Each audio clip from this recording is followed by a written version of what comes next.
pessoal, eu me chamo Natuxa, sou professora de História do Ensino Médio e do Pré-Vestibular do Colégio Pequeno Príncipe. O nosso grande objetivo aqui nesse momento é colaborar com os nossos alunos para a sua preparação para a prova do Enem. E o tema abordado hoje será o período joanino e a transição para a independência.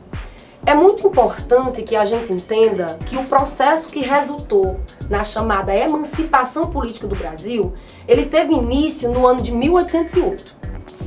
Isto é, a partir da chegada da corte no território colonial.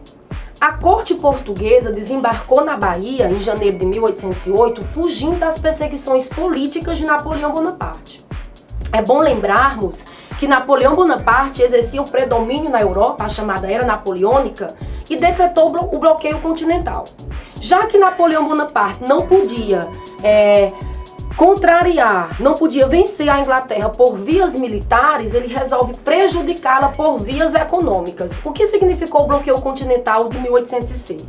O bloqueio continental significou a proibição dos demais países da Europa Ocidental de comercializarem com a Inglaterra. Uma vez que Portugal não podia aderir ao bloqueio continental em razão do seu endividamento, da sua dependência, e não podendo manter uma postura de neutralidade, a coroa portuguesa resolve fugir para a colônia e a partir de então, ou seja, do ano de 1808, nós temos um período denominado de período joanino. Qual a relevância desse período, né?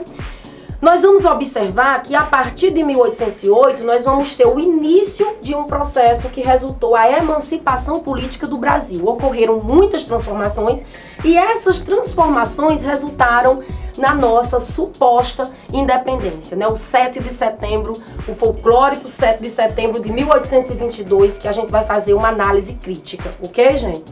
Bom, e quais foram essas transformações? A primeira grande transformação, quiçá a mais importante, foi o fim do Pacto Colonial. 6 dias após o desembarque da corte portuguesa, nós tivemos a chamada abertura dos portos às supostas nações amigas. É importante que você, aluno, fique atento para a defesa dos interesses ingleses. Nessa chamada abertura dos portos às supostas nações amigas, nós vamos ter a grande interessada, a grande privilegiada que foi a Inglaterra, que consegue cumprir o seu objetivo, que era transformar o Brasil em seu mercado consumidor. E os privilégios ingleses não pararam por aí. Em 1810, a Inglaterra ratifica com o Brasil o Tratado de Comércio e Navegação. Segundo esse tratado, a Inglaterra estaria submetida a uma taxa alfandegária de apenas 15% para vender seus produtos aqui no Brasil, enquanto todos os países estavam submetidos a uma barreira, a uma taxa de 24%. Isso significou, pessoal, uma britanização, mencionando aqui as palavras do Gilberto Freire, uma britanização da economia portuguesa. Isto era muito comum que a elite adquirisse produtos ingleses. Houve uma chuva de produtos ingleses aqui na colônia, charutos, sapatos, roupas, diversos produtos que eram importados da grande potência inglesa. Em 1808, ainda é válido ressaltar, nós tivemos a liberdade industrial. O que isso significou? Dom Pedro I autorizava o desenvolvimento industrial na colônia. Tomem muito cuidado com essa questão. A autorização, a liberdade industrial não significou o desenvolvimento, a efetivação da indústria, porque nós não tínhamos condições para isso. Uma vez que nós nem tínhamos capital para investir em máquinas, em tecnologia, nem tínhamos capital para contratar mão de obra especializada e também éramos altamente dependentes da Inglaterra. Percebam que houve também uma grande produção cultural aqui no Brasil, como por exemplo, foi instalada a Academia Militar, o Hospital Militar, o Jardim Botânico, a imprensa régia, o jornal A Gazeta do Rio de Janeiro. Só que tudo isso visava atender às necessidades da elite. Não pense em momento algum, se sua questão abordar dessa forma, essa produção cultural, ela não visava atender às necessidades da maioria da nossa população. Era uma questão de promover uma melhor adaptação das elites, das cortes que estavam instaladas aqui no Rio de Janeiro. Nós tivemos também a missão artística francesa.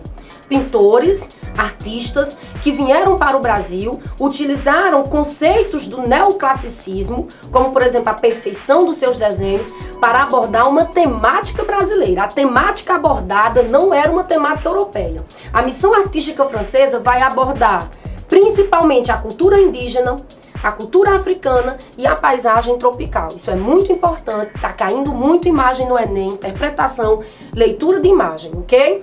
Percebam que em 1815 o Brasil se tornou Reino Unido a Portugal, então houve uma inversão colonial. A colônia virou metrópole e a metrópole virou colônia, parafraseando aqui o historiador Boris Fausto, né? O fato é que a presença da corte proporcionou uma série de transformações e essas transformações resultaram inclusive na oposição das elites do Porto. As elites portuguesas desencadearam uma grande reivindicação chamada Revolução Liberal do Porto em 1820 e elas vão pretender dois objetivos precípuos. Primeiro, a recolonização do Brasil.